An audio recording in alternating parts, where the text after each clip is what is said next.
Are you someone who bets half pot all the time just because you're not sure what else to do? It might seem like a safe option, but in reality, you could be leaving a ton of money on the table. In this video, we'll look at some spots where sizing up or down can make a big difference to your win rate, so that you too can be the shark on your table.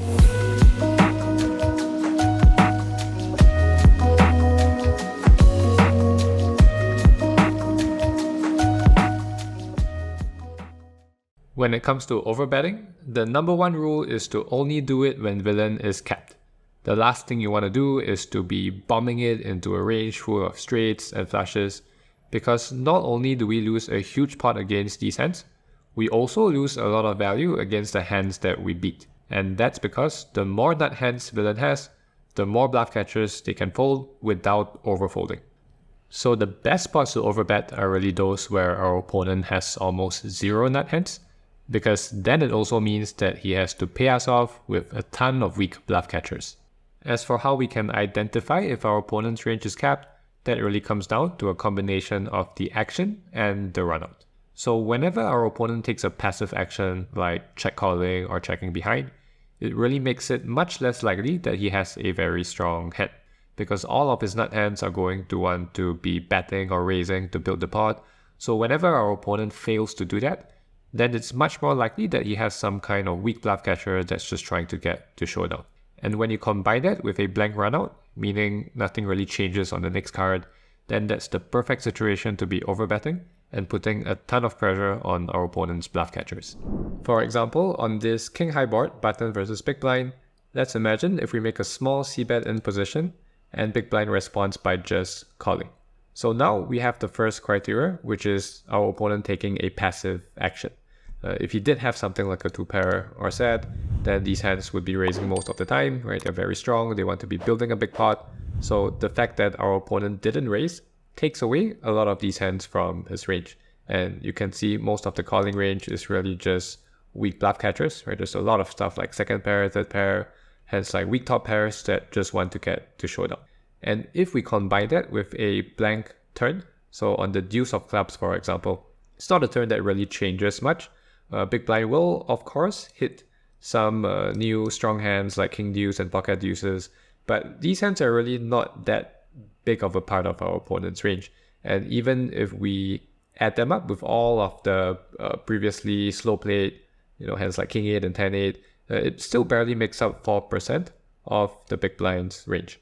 So now we have both pieces of the puzzle, passive action plus blank runout, and this actually makes it the perfect spot to be overbetting.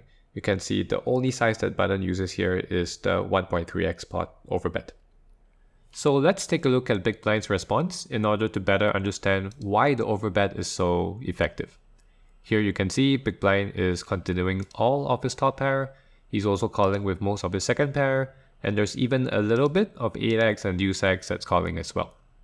And just from this response alone, you can already start to see we don't even need that strong of a hand to be overbetting. Even if we have a decent top pair like king queen or king jack, there's still plenty of worse hands that can be calling us, and we're also not that worried about running into a better hand. And this is actually a very common mistake, which is for players to go for a normal kind of size, right? With king queen, king jack, you'll see a lot of players just go for a half pot bet or a 2/3 pot size bet. And while that does get us called by more hands, the problem is that the times you do get called by these hands, you just win such a small pot. So overall, it's actually better to size up, right? And sort of accept the fact that we're going to get called by a tighter range, right? But at the same time, we just generate so much more value from the hands that do call. On the other hand, if the flush completes on the turn, then this is a spot where it makes a lot of sense to be sizing down. So if we try going for the overbet, with the same kind of idea in mind, maybe we want to win a bigger bet from hands like top pair at the expense of folding out a little bit more second pair. You can see the same kind of logic doesn't really work here, simply because big blind doesn't even have to defend with all of his top pair. And that's because he has an extra 9% of flushes to defend with. So all we're doing when we size up is just making the big blind's calling range really strong. And in spots like these, it becomes very important to go for a smaller size. So if we go for a 66% pot size bet instead, you can see that we get called by pretty much every single top pair, and even second pair and third pair are calling at a slightly higher frequency. So this is our strategy in a nutshell. You can see that on all of the turns that introduce new strong hands in our opponent's range, like straight and flush completing turns, we want to go for the smaller size in order to avoid making our opponent's range too strong. And on all of the turns that don't change anything, such as the deuce through the 5, we are able to go for the overbet simply because we're not that worried about running into a strong hand, and therefore we can just focus on extracting the maximum against the hands that do call. For our second example, we have an ace-high board, UTG open versus big blind call, and here you can see that the moment UTG checks behind, his range is relatively capped. It's not really checking back sets and 2 pairs at any significant frequency. So on most turns, big blind actually gets to go for a massive size. There's overbets up to 2.5 times the pot, and the reason is the same. It's just that we're not very worried about running into a better hand. In this case, the 5 might not look like a blank because it completes a bunch of straights and maybe even some 2 pairs. But the thing is that UTG isn't really going to be raising hands like 5-6 and 7-8 at full frequency. So these hands make up a really small part of his range, and for the most part, you can see his range is really saturated with bluff catchers like top pairs as well as under pairs. So even if we go for a really large size, UTG is still forced to call us with a lot of these hands. You can see that every single ace-x has to call at some frequency because he simply doesn't have anything better to be calling with. Looking at big blind's strategy on various turns, we see a very familiar trend where anytime the turn is a blank, big blind is just going for a massive size. So on any deuce, 3, 4, 5, 6, big blind is going to have a bunch of 2 pairs and sets and straights. And crucially, these are hands that UTG is lacking. So again, we have both pieces of the puzzle. UTG takes a passive action on the flop, turn doesn't really introduce any strong hands in his range, and these are really the kinds of situations where we want to be sizing up and getting the maximum amount of value from his bluff catchers. And on the other hand, if the flush completes on the turn, then now we have to be a little bit more careful. UTG is going to have a bunch of suited broadways and it's going to have a bigger proportion of strong hands. So if we want to value bet something like a set, then now it's important to go for a slightly smaller size in order to get called by more hands that we actually beat. Here's a question to test your understanding. Big blind checks twice on the board of ace-6, 4, 5. What size should UTG use when delay c-betting? Take your time to think about it, and you can resume the video when you have an answer. So it turns out that UTG actually wants to bet quite small here. And at first, this seems a little bit strange because big blind has checked not just once, but twice. So surely this is going to remove a lot of the strong hands from his range and allow UTG to be sizing up. But the thing is, when we're out of position specifically, checking doesn't actually have the effect of capping our range. And this is because we have the extra option of going for the check raise. So looking at big blind's very strongest hands, you can see they're all checking at some frequency, because unlike when we're in position and closing the action, our opponent actually has the chance to put in a bet himself when we check. So we can always go a little bit more greedy, right? Check and hope that our opponent puts in a bet so that we can raise and build an even bigger pot. And because UTG has to worry about the threat of being check raised, this actually makes him want to go for a much smaller size.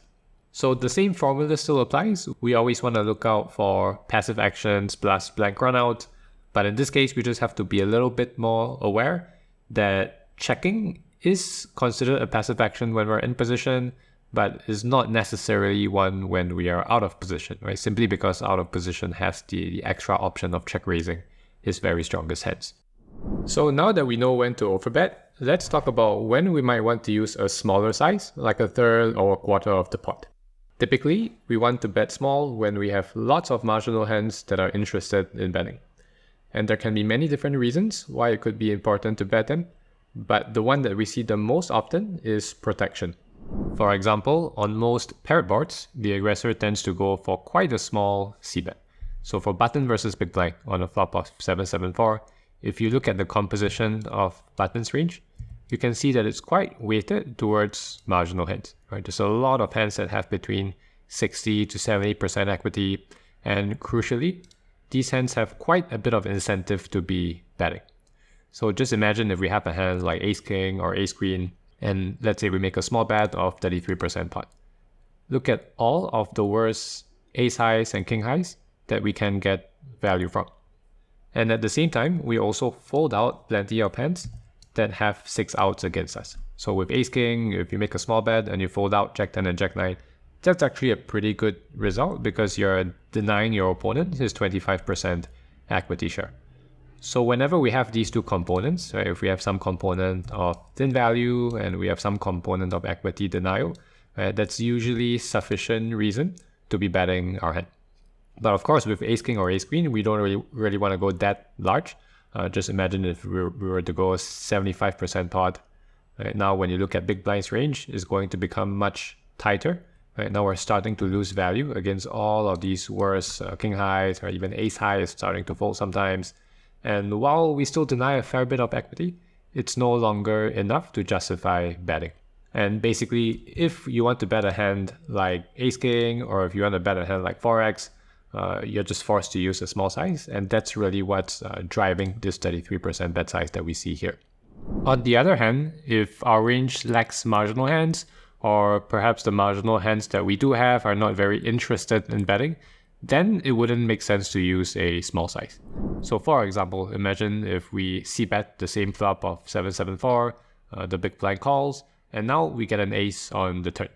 Right? This is actually a spot where the solver mostly goes for the overbet. So looking at the equity buckets over here, you can actually see we are missing the bucket of 60 to 70% equity hands.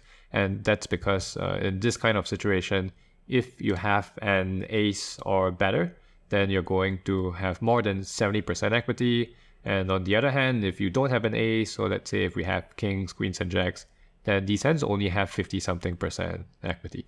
So this creates a situation where anything that it's not an ace, right? So kings, queens, and jacks, they're just not strong enough to be value betting. And anything ace, X or better, so if you have ace, king, or if you have a hand like trips, these hands are allowed to be going for a very big size, right? So there's not a lot of hands that make sense to be betting small. And while you can consider a hand like weak ace-X a marginal hand, right? So hands like ace-5, ace-6, if we did want to bet these hands, right, maybe we would see more small bets. But the problem is that even these hands don't gain that much from equity denial. So imagine if we make a small bet with a hand like a6. And now if you look at the hands that are folding, right, we just don't need to be folding out any of these hands. Right? They're pretty much drawing dead against us. So while we have quite decent equity when called, right, the lack of equity denial just makes it much better to be playing these hands as a check. And once again, if we're checking hands like ace-5 and ace-6, then there's really no reason to be using such a small size. Here's another question to think about. Big blind 3-bet versus cutoff on a flop of 7-7-4. What size should big blind c-bet? A, should we go for a 33% pot size bet? Or B, should we go for a 3/4 pot size bet? And don't forget to think about what our marginal hands want to be doing. So if you guessed B, then that is absolutely correct. It might seem a little bit strange to be betting so big on such a dry board, but at the end of the day, if we don't have any marginal hands that we're interested in betting, then there is simply no reason to be sizing down. So looking at the composition of big blind's range, you can actually see that big blind doesn't have any hands in the region of 60 to 70% equity.